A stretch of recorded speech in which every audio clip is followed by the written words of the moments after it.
Good evening, everybody. Let us now study the Contract Labor Regulation and Abolition Act 1970s. So, before we begin this particular discussion, I would like to make an announcement that whosoever is associated with us on the Telegram channel, please do not worry anything about the labor laws, the computers section, and the account section. तो उसको हम लोग non C S C prelims जो ancillary topics हैं इसको हम लोग will cover it in great depth and at a good speed. तो जल्दी जल्दी इसको हम कवर अप करेंगे. So let us not waste time and start the discussion. So this act is about regulation and abolition of contract labour.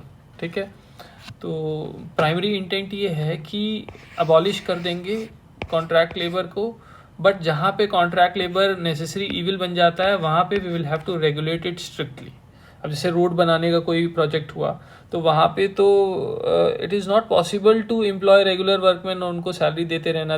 जब तक हमारे पास project है तब तक हमारे पास लेबर को देने के लिए पैसे हैं. जब प्रोजेक्ट खत्म है तो इस केस में it is necessary to employ contract labour. तो ऐसे केसेस में will have to regulate. All other cases में will try to abolish.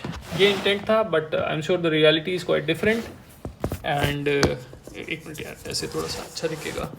Okay, I hope it is very much visible. So chapter 1 is about preliminaries, जहाँ पे definitions हैं. अच्छा, एक बहुत इंपॉर्टेंट चीज़ है, कॉन्ट्रैक्ट लेबर एक्ट में क्रैच की फैसिलिटीज़ जो है कॉन्ट्रैक्ट वर्कर्स को नहीं होती हैं. That is covered in maternity benefit act. तो इस तरह इस पर क्वेश्चन बहुत बनते हैं. तो बस जस्ट इसको remember this thing and will discuss it. Why am I telling you this? ठीक है. Chapter 2 contains advisory bodies, central advisory body, state advisory body, constituent committees. तो जो एडवाइजरी बॉडीज़ हैं बेसिकली क्या करती हैं कि किसी पर्टिकुलर इस्टेब्लिशमेंट पे या इंडस्ट्री पे अगर कॉन्ट्रैक्ट लेबर अप्लाई होना है नहीं होना है तो उसके लिए गवर्नमेंट को एडवाइस करती हैं कि यहाँ से कॉन्ट्रैक्ट लेबर के जो एग्जेम्पशंस हैं इन पर्टिकुलर इंडस्ट्रीज या इस्टेब्लिशमेंट्स को दिए जाएँ, इनको नहीं दिए जाएँ. तो basically it's an advisory body. ठीक है, तो डिसीजन जो फाइनल होगा वो अप्रोप्रिएट गवर्नमेंट का होगा, लेकिन they can advice. Chapter 3 deals with registration. तो कोई प्रिंसिपल एम्प्लॉयर है तो जिसके प्रेमाइसिस पे काम होना है तो वो अपने प्रेमाइसिस में कॉन्ट्रैक्ट लेबर एम्प्लॉय करने से पहले it has to obtain a registration. बिना उस रजिस्ट्रेशन के they are prohibited for employment of contract labour. ठीक है. Chapter 4 deals with licensing of contractors. तो सही बात है, अगर कोई लेबर कॉन्ट्रैक्टर है it has to supply contract labour और it has to execute the job work of a particular principal employer. उसके लिए उसको कॉन्ट्रैक्ट लेबर का लाइसेंस चाहिए होगा. ठीक है. अभी लाइसेंस कैसे मिलेगा, क्या मिलेगा? लाइसेंस रिवोक भी हो सकता है, सस्पेंड भी हो सकता है अगर मिसप्रेजेंट कर दिया फैक्ट्स को. तो इस सारा प्रोसीजर चैप्टर 4 में है. Chapter 5 deals with welfare and health of contract labour, जहाँ पे कॉन्ट्रैक्टर को कुछ कंडीशंस होती हैं. जैसे मान लो 100 से ज़्यादा अगर कॉन्ट्रैक्ट लेबर हैं तो कॉन्ट्रैक्टर को वहाँ कैंटीन बनानी पड़ेगी. अगर कॉन्ट्रैक्टर को जो है कॉन्ट्रैक्ट लेबर के लिए रेस्ट रूम्स बनाने पड़ेंगे. अगर मान लो कहीं रात में रुकना पड़ता है तो उसके लिए फिर रेस्ट रूम की सुविधा होनी चाहिए कॉन्ट्रैक्ट लेबर के लिए, जो कॉन्ट्रैक्टर बना के देगा. अदर फैसिलिटीज़ जैसे शौचालय, urinals and sanitation and washing facilities भी उनको देनी पड़ेगी. सेक्शन 18 में फर्स्ट एड तो होना ही चाहिए. And then there is liability if they do not provide such benefits. Chapter 6 deals with provisions of penalties and miscellaneous में inspecting staff is important. Rest everything we can ignore for the purpose of our exam. So let us start. So this act came into force on 10th of February 1971. The purpose is to regulate employment of contract labor and to provide its abolition in certain circumstances. Applies to whole of India.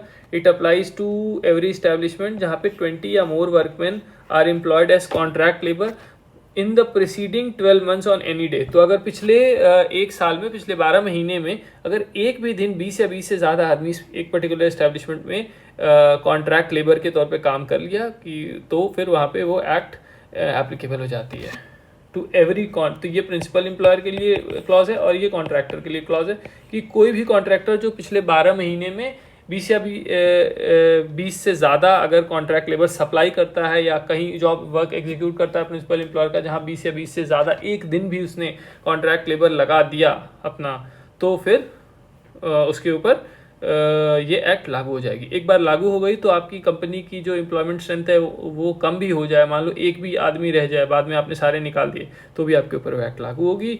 Appropriate government 2 महीने का notice देकर, it's notice of its intention कि हम ये करने वाले हैं, ऐसा नोटिस देकर किसी पर्टिकुलर इस्टेब्लिशमेंट या contractor employing such number of workers, तो किसी पर्टिकुलर इस्टेब्लिशमेंट को या किसी पर्टिकुलर कॉन्ट्रैक्टर को ये जो 20 वाली लिमिट है उसको रिलैक्स कर सकती है।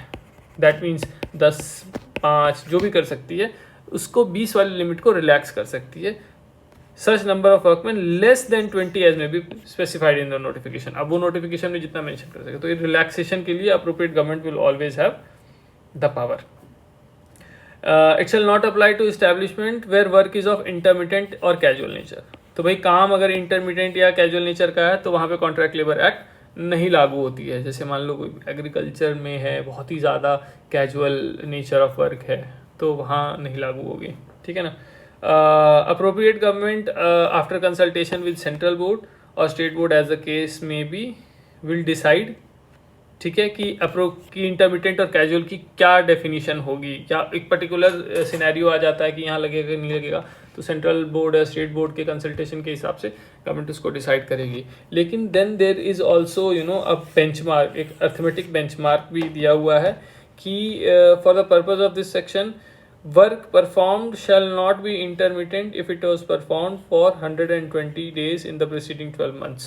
तो पिछले साल में, एक साल में 120 दिन से ज़्यादा अगर काम हुआ है तो आप उसको इंटरमिटेंट नहीं कर सकते। और मान लो कोई सीजनल कैरेक्टर का काम है, जैसे मान लो कि बीड़ी रोलिंग का काम है, और मे बी कुछ ऐसा काम है जो किसी सीज़न होता है, जैसे कि एग्रीकल्चर में ही कुछ ले लो, there is a lot of seasonal industries, तो वहाँ सीजनल कैरेक्टर ऑफ इंडस्ट्री है, तो वहाँ इंटरमिटेंट नेचर के लिए 60 दिन से कम काम होना चाहिए, तब उसको मानेंगे। उससे ज़्यादा हो गया तो उसको इंटरमिटेंट नहीं मानेंगे। आई होप दिस इज क्लियर, ठीक है। अप्रोप्रिएट गवर्नमेंट क्या है, वही इंडस्ट्रियल डिस्प्यूट एक्ट वाली जो डेफिनेशन हमारी थी, बहुत लंबी, very wide, you can go and rewatch that video, तो उससे आपको और क्लैरिटी हो जाएगी। बाकी पता है यार, वहाँ हमने डिस्कस किया हुआ था, तो let us not discuss and make this video long. Workman की डेफिनेशन क्या है, workman shall be deemed to be employed as contract labour in और in connection with the work of establishment, कि वो कंपनी का काम भी कर रहा है या फिर उसका कोई एंसिलियरी काम भी कर रहा है। तो जैसे मान लो कोई आदमी है, वो ब्रिक्स बना रहा है किसी ईट भट्टे में, ठीक है ना, और कोई दूसरा आदमी है जो उसको क्ले, यानी जो वो पीली वाली वो जो मिट्टी होती है, चिपचिपी मिट्टी होती है, वो क्ले असेंबल करके उस आदमी को दे रहा है। तो जो क्ले असेंबल करने वाला है वो भी कॉन्ट्रैक्ट लेबर की डेफिनेशन में आ जाएगा, because he is working in connection with the work of the establishment when he is hired in connection with such work by और थ्रू अ कॉन्ट्रैक्टर। अगर वो किसी कॉन्ट्रैक्टर के थ्रू आया हुआ है विद और without the knowledge of principal employer, तो इस बारे में प्रिंसिपल एम्प्लॉयर को पता है या नहीं पता है, दोनों केसेस में उसको कॉन्ट्रैक्ट लेबर लिया जाएगा। कि if he is employed in or in connection with work of establishment by or through the involvement of a contractor with or without the knowledge of principal employer. I hope this is clear, ठीक है। Contractor क्या होता है, somebody who undertakes to produce a given result for the establishment, मतलब वो company का कोई job work कर रहा है। तो अब जैसे मान लो कि कोई कंपनी है, उसको बिल्डिंग बनवानी है, तो उसने एक कॉन्ट्रैक्ट दे दिया कि मुझे बिल्डिंग दूसरी कंपनी को बोला कि मुझे C2 को बोला C2 मुझे बिल्डिंग बना के दो। अब C2 जो है वो बिल्डिंग बना रही है, ठीक है, तो C2 is said to be contractor of C1 here because it is C2 is undertaking the responsibility to produce the desired result which is the building for C1, so C2 will be the contractor of C1 or other than mere supply of goods or articles। तो कोई अगर आप मान लो कि कोई supplier है आपका, जो आपको कोई सामान पार्ट्स या वो दे रहा है, तो वो कॉन्ट्रैक्टर नहीं हो सकता, ठीक है ना। Articles of manufacture to the establishment through contract labour और हु सप्लाइज कॉन्ट्रैक्ट लेबर, तो मान लो डायरेक्टली कोई मैन पावर का बंदा है, कोई मैन पावर कंपनी है जो कॉन्ट्रैक्ट लेबर ही सप्लाई कर रही, तो होगा ही कॉन्ट्रैक्टर।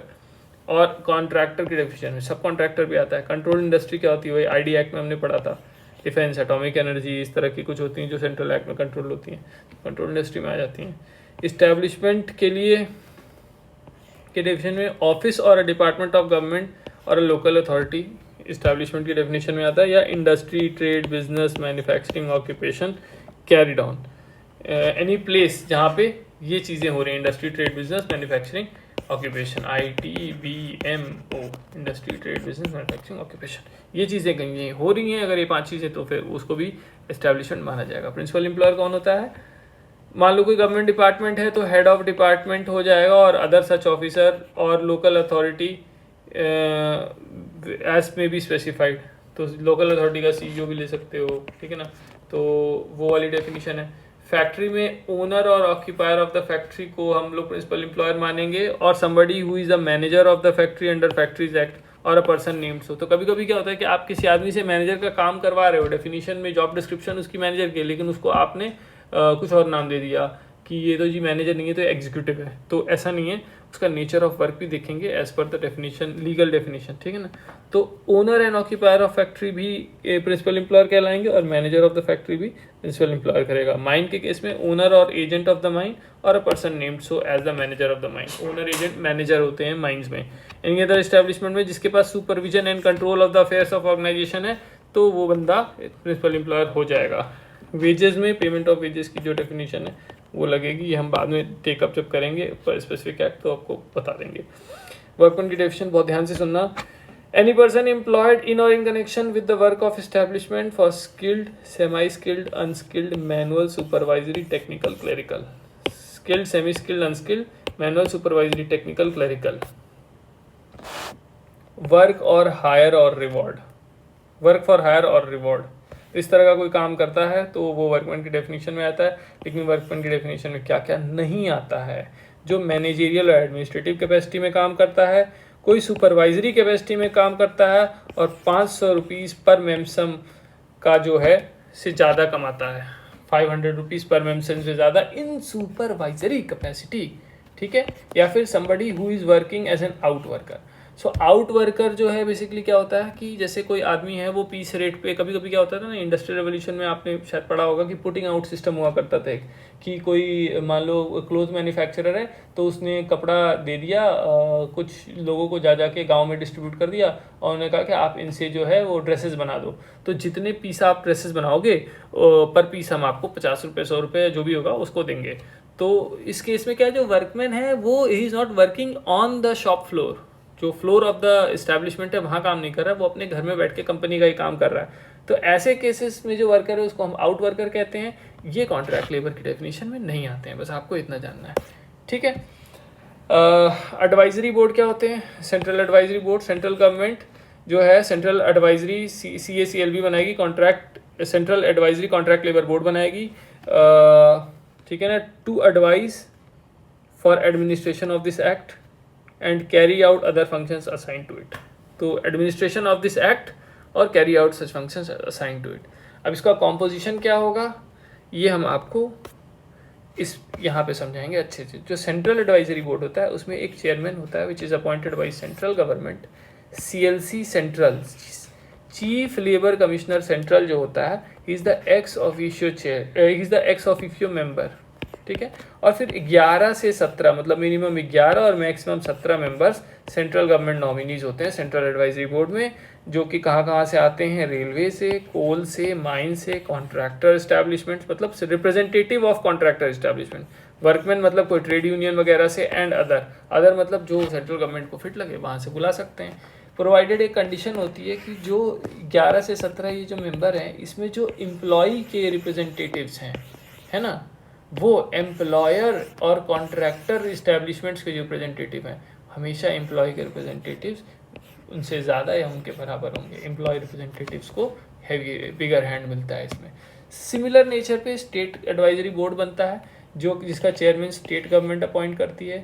लेबर कमिश्नर जो होता है स्टेट का, वो इसका एक्स ऑफिशियो मेंबर होता है। लेकिन इसमें एक और क्लॉज है कि लेबर कमिश्नर के अलावा स्टेट गवर्नमेंट अदर ऑफिशियल भी डिप्यूट कर सकती है। पर सेंट्रल में तो भाई CLC सेंट्रल अब होता ही होता है, इसको नहीं हटा सकते। बट ये स्टेट गवर्नमेंट में लेबर कमिश्नर और अदर ऑफिसर का भी क्लॉज है। और 9 से 11 मेंबर होते हैं। अच्छा, रेलवे, कोल और माइन स्टेट एडवाइजरी बोर्ड में आ नहीं सकता, तो स्टेट एडवाइजरी बोर्ड में बचता क्या है? कॉन्ट्रैक्टर के रिप्रेजेंटेटिव, वर्कमैन के रिप्रेजेंटेटिव एंड अदर रिप्रेजेंटेटिव्स, ठीक है।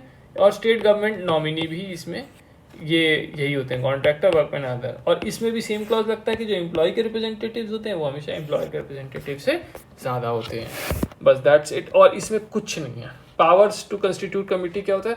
Central board and state board जो होता है basically they have the power to constitute committees for such purpose और पर्पसेज एज इट में थिंग्स फिट।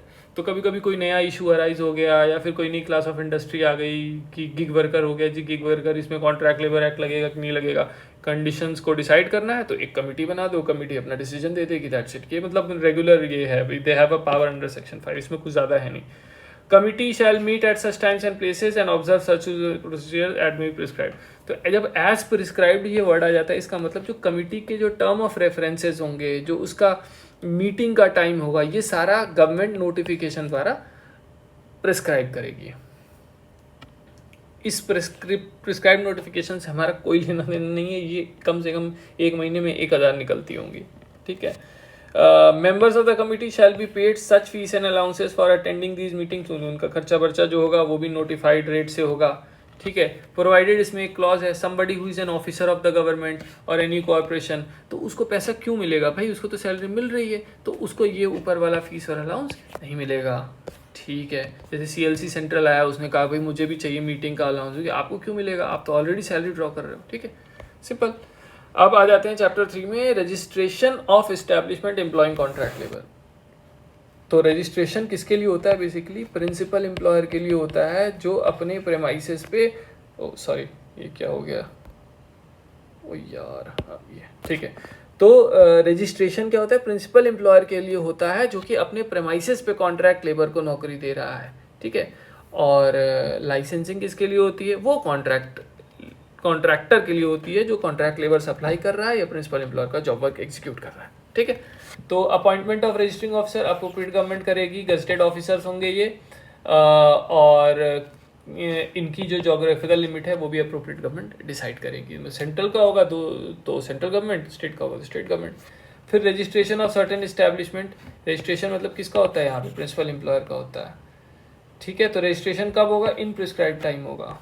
तो अब इसको पढ़ने वढ़ने का कोई खास मतलब नहीं कि बेसिकली क्या होता है कि जब कोई कंपनी बनी, कंपनी फॉर्म हुई, तो एक प्रिस्क्राइब पीरियड में, जो कि गवर्नमेंट द्वारा नोटिफाइड होता है, कितना होता है इन्फेंसी पीरियड हमें नहीं पता, तो इस्टेब्लिशमेंट को एक इन्फेंसी पीरियड दिया गया है, लेट अस से 2 मंथ्स 6 मंथ्स, तो 6 महीना 2 महीना जो भी प्रिस्क्राइब पीरियड है, इसके अंदर उसको अब अगर वो कॉन्ट्रैक्ट लेबर अप्लाई कर रही, मतलब अपने यहाँ कॉन्ट्रैक्ट लेबर हायर कर रही है, तो ये 6 महीने के अंदर अंदर, कंपनी इनकॉर्पोरेशन के 6 महीने के अंदर अंदर उसको कॉन्ट्रैक्ट लेबर का रजिस्ट्रेशन सर्टिफिकेट ऑब्टेन कर लेना है। अगर 6 महीने के बाद करेंगे तो वो इलीगल हो जाएगा। 6 महीने के बाद, प्रिस्क्राइब टाइम के बाद आपने अगर रजिस्ट्रेशन सर्टिफिकेट नहीं ऑब्टेन किया है तो आप कॉन्ट्रैक्ट लेबर अपने प्रेमाइसेस पे नहीं रख सकते।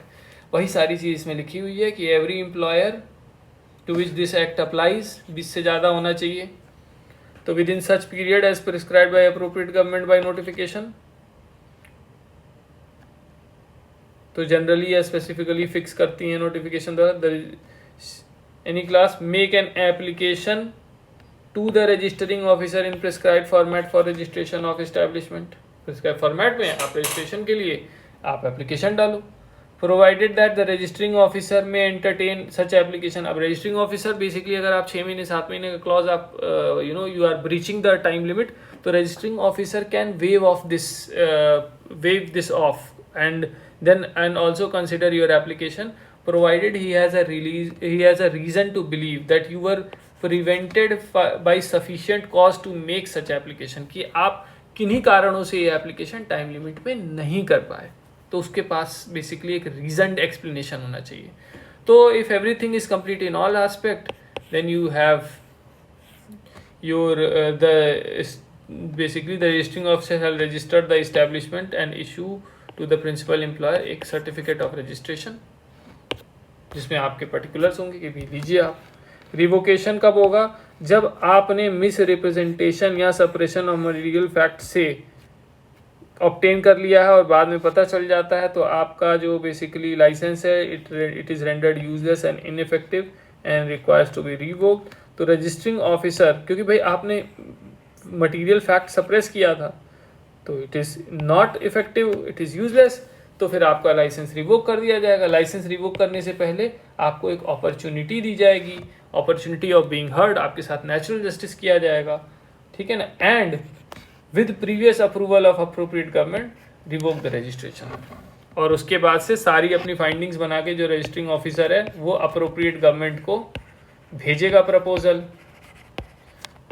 कि इसको रिवोक किया जाए। फिर गवर्नमेंट उसको नोटिफाई कर देगी कि ये लाइसेंस रिवोक हो गया है। उसके बाद आप वापस से ढाक के 3 पात वहीं पहुंच गए, ठीक है। इफेक्ट ऑफ नॉन रजिस्ट्रेशन, मान लो कोई रजिस्टर नहीं करता है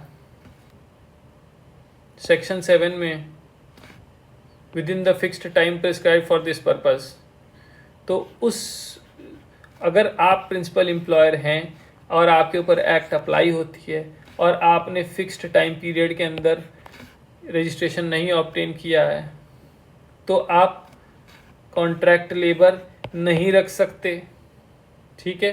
after the expiry of period in clause A, तो भाई इन्फेंसी पीरियड में तो आप रख सकते हैं विदाउट रजिस्ट्रेशन। इन्फेंसी पीरियड आपका ख़त्म हुआ, उसके बाद आपने रखा और रजिस्ट्रेशन भी नहीं लिया तो फिर आपके ऊपर जो है, ठीक है। और या फिर आपका रजिस्ट्रेशन था लेकिन रिवोक हो गया तो भी आप कॉन्ट्रैक्ट लेबर नहीं रख सकते। I hope this is clear. Section 10 prohibition of contract labour, ठीक है। After appropriate government after consultation with central board और state board as may be applicable prohibit by notification employment of contract labour in any process occupation और work. POW, ये चीज़ याद रखना, process occupation या work, कि भाई कोई प्रोसेस है वहाँ कॉन्ट्रैक्ट लेबर नहीं लगेगा, कोई ऑपरेशन है वहाँ नहीं लगेगा, किसी वर्क में नहीं लगेगा। कैसे करेगी? By issuing notification in relation to establishment before issuing any notification. तो उसको क्या क्या देखना पड़ेगा? Appropriate government shall have regard to the condition of work, benefits provided to the contract labour. भाई देख रहे हैं अगर बेनिफिट्स बड़े अच्छे अच्छे दिए जा रहे हैं कॉन्ट्रैक्ट लेबर को, वाह वाह भाई AC वाली कैंटीन दे दी गई है, ऐसा है और ये सारी चीज़ें हम दे सकते हैं, तो कॉन्ट्रैक्ट लेबर क्यों हटाना भाई, ठीक है ना। और ये भी देखेंगे the appropriate government will also have due regard whether the process operation of work POW is incidental to or necessary, कि भाई वो उस इंडस्ट्री के लिए नेसेसरी है, वो जो प्रोसेस ऑपरेशन ऑफ वर्क है वो नेसेसरी है, ठीक है ना। और it is of perennial nature, की ये सदाबहार है, that is to say sufficient duration, it is of sufficient duration having regard to the nature of industry tradition. भाई अगर ये पेरिनियल नेचर है, सदाबहार है, तो भाई अगर पेरिनियल नेचर होगा तो रेगुलर वर्कमैन लगाओ ना, कॉन्ट्रैक्टर वर्कमैन क्यों लगा रहे हो? सही बात है। Whether it is done ordinarily through regular workman in the establishment और एन एस्टेब्लिशमेंट सिमिलर टू, अगर कोई सिमिलर एस्टेब्लिशमेंट है वहाँ पे रेगुलर वर्कमैन से हो रहा है तो आपकी कंपनी में कॉन्ट्रैक्ट लेबर क्यों लगाया जा रहा है? भाई अबॉलिश कर देंगे, सही बात है। Whether it is sufficient to employ considerable number of whole time worker, अब जहाँ कहीं ऑलरेडी दिख रहा है कि आप होल टाइम वर्कर से काम करा सकते हो तो आप कॉन्ट्रैक्ट वर्कर क्यों कर रहे हो? और इस केस में if any question arises decision of appropriate government shall be find. POW process operation work आपका पेरिनियल है, इसमें जो है फिर गवर्नमेंट ही डिसाइड करेगी, ठीक है ना। आप कुछ नहीं कर सकते, ठीक है ना। अपॉइंटमेंट ऑफ लाइसेंसिंग ऑफिसर, अब चैप्टर 4 कॉन्ट्रैक्टर्स के लिए, चैप्टर 3 प्रिंसिपल एम्प्लॉयज के लिए, चैप्टर 4 आपका कॉन्ट्रैक्टर्स के लिए। तो कॉन्ट्रैक्टर्स बेसिकली क्या करेंगे? लाइसेंसिंग ऑफिसर, अप्रोप्रिएट गवर्नमेंट जो है बेसिकली वो गस्टेड ऑफिसर्स को लाइसेंसिंग ऑफिसर बनाएगी और उनकी लिमिट्स ऑफ ज्यूरिसडिक्शन डिफाइन करेगी। लाइसेंसिंग ऑफ कॉन्ट्रैक्टर्स क्या होगा? ठीक है, तो लाइसेंस जब भी आप अप्लाई करते हैं तो उसके साथ एक फ़ीस होती है और एक सिक्योरिटी डिपॉजिट होती है।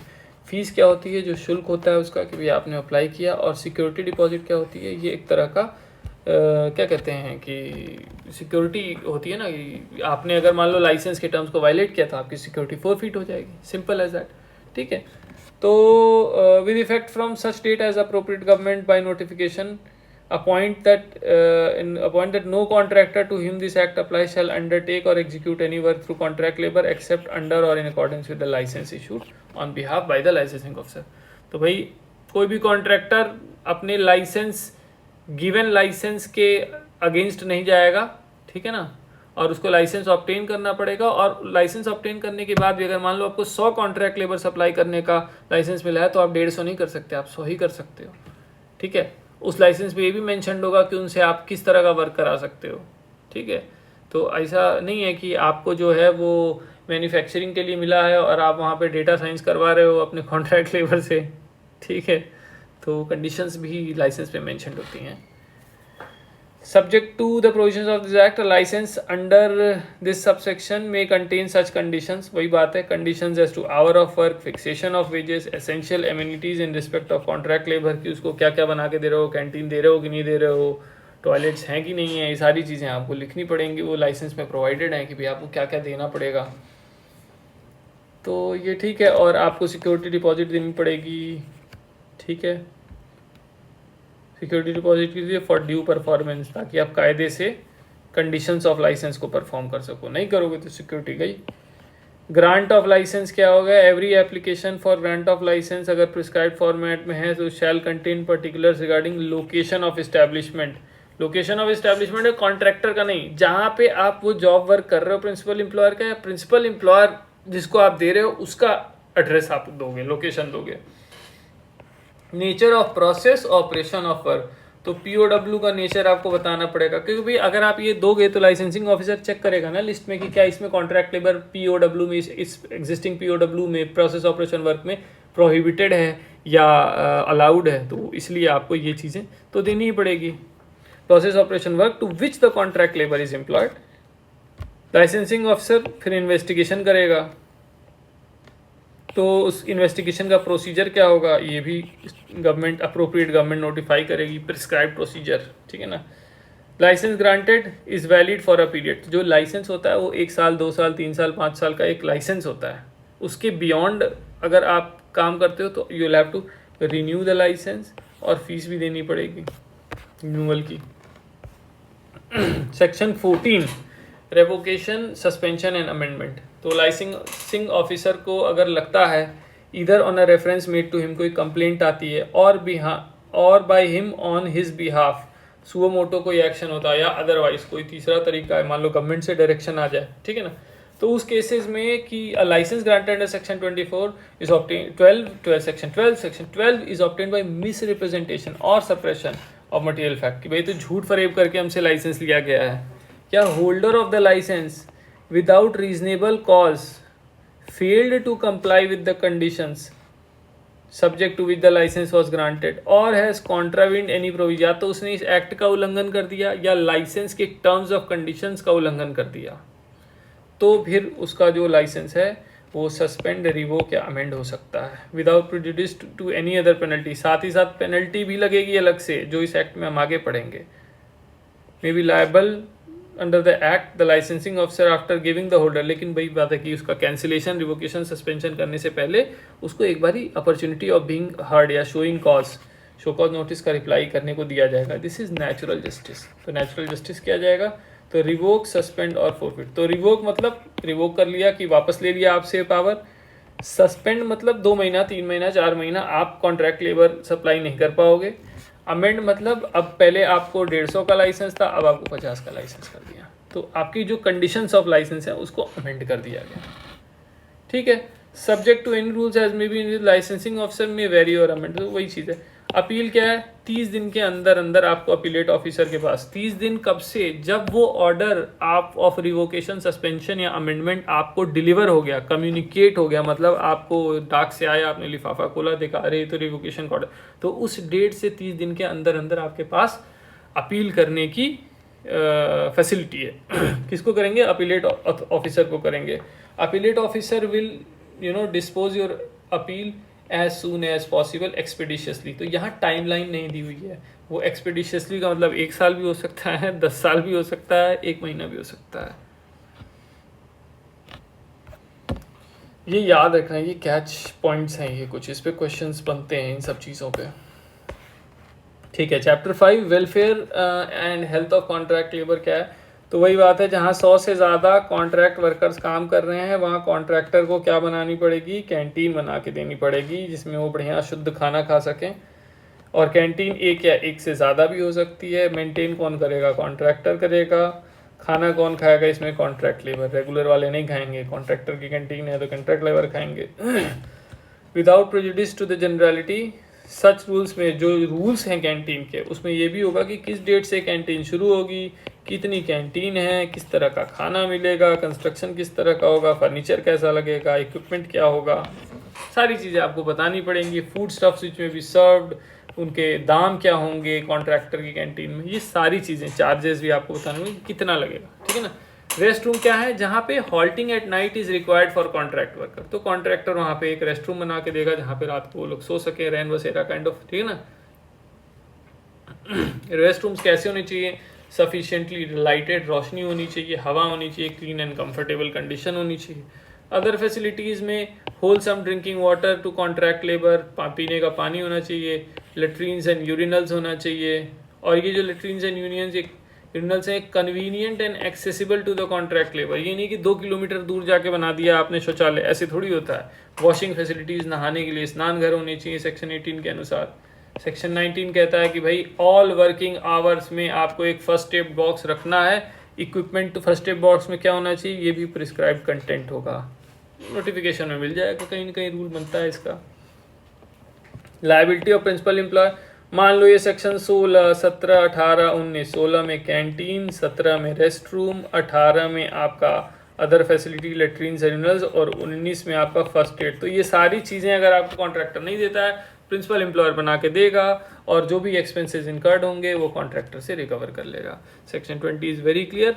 Section 21 responsibility for payment of wages, जो भी कॉन्ट्रैक्टर है वो payment of contractor shall be responsible for payment of wages to the contract labour, ठीक है ना। After the expiry of such period as may be prescribe, ठीक है। तो जब वो वेजेस डिस्ट्रीब्यूट करेगा तो principal employer shall nominate a representative जो कि प्रेजेंट रहेगा उस टाइम पे जब डिसबर्समेंट ऑफ वेजेस हो रही होंगी, और उसकी ड्यूटी होगी उस रिप्रेजेंटेटिव की, he will certify the amount paid as wages in manners as prescribe, तो उसको प्रिस्क्राइब करेगा। कॉन्ट्रैक्टर की भी ड्यूटी होगी to ensure that the disbursement in presence of authorise representative, की उस ऑथराइज रिप्रेजेंटेटिव के सामने डिसबर्समेंट करे। मान लो एक contractor fails to make a payment of wages within prescribe period of time और मेक शॉर्ट पेमेंट, तो principal employer remaining amount of payment या सैलरी उसकी डिस्पर्स करेगा और कॉन्ट्रैक्टर से रिकवर कर लेगा। चैप्टर 6 पेनल्टीज एंड प्रोसीजर्स, तो अब इसको डिस्कस कर लेते हैं। यहाँ पे ये टेबल बनाया हमने, ठीक है। ऑब्स्ट्रक्शन और फेलियर टू प्रोड्यूस रिकॉर्ड, तो मान लो कोई इंस्पेक्टर आया और उसके पास पावर्स हैं, भाई कोई इंस्पेक्टर है, वो अपनी ड्यूटीज़ डिस्चार्ज कर रहा है, और उस इस्टेब्लिशमेंट में जहाँ पे इस्टेब्लिशमेंट या कॉन्ट्रैक्टर के पास आया जिस पे एक्ट लागू होती है, और इंस्पेक्टर को आपने ऑब्स्ट्रक्ट किया या आपने उसको रिकॉर्ड नहीं दिखाया, तो 500 रुपये का फाइन और 3 महीने की जेल या बोथ लग सकती है। मान लो there is a contravention to the provisions of CLRA या लाइसेंस कंडीशन, तो भाई प्रोविजंस का कॉन्ट्रावेंशन है तो भाई कॉन्ट्रैक्टर का लाइसेंस और प्रिंसिपल एम्प्लॉयर का रजिस्ट्रेशन तो जाएगा ही जाएगा, ठीक है। साथ ही 1000 रुपये का फाइन, 3 महीने की जेल या both. Breaks any provision where no penalty is prescribe, तो मान लीजिए कोई पेनल्टी प्रिस्क्राइब नहीं है लेकिन आपने कोई प्रोविजन ब्रेक कर दिया, ठीक है, तो मिसलिनियस में आपका 1000 रुपये का फाइन, 3 महीने की जेल या बोथ। कंटिन्यूइंग ऑफेंस चल रहा है आपका तो 100 रुपया पर डे आपके ऊपर लगेगा। कोई भी ऑफेंस इसमें रिपोर्ट करने से पहले the sanction of inspector is mandatory, and any trial which has to be perform, it has to be performed by either by a presidency magistrate or a judicial magistrate of first class. इससे inferior authority cannot take the cognizance of offences under CLRA या Contract Labour Regulation Act. अब यही सारी चीज़ें दी हुई हैं। No court shall take cognizance without the previous sanction in writing of the inspector, and no court inferior to presidency magistrate or magistrate of first class shall try these things. Limitation period क्या होता है कि 3 महीने के अंदर अंदर कोई offence अगर आपको हुआ और आपको पता चलता है तो 3 महीने के अंदर अंदर आपको रिपोर्ट करना है, नहीं तो आपका जो राइट टू गेट जस्टिस इसमें है वो चला जाएगा। लेकिन where the offence consist of disobeying in written order made by the inspector, the complaint shall be made within 6 months। तो अगर इंस्पेक्टर का आपने वो किया है तो 6 महीने के अंदर। अब इंस्पेक्टर की पावर्स दी हुई हैं चैप्टर 7 में मिसलिनियस में।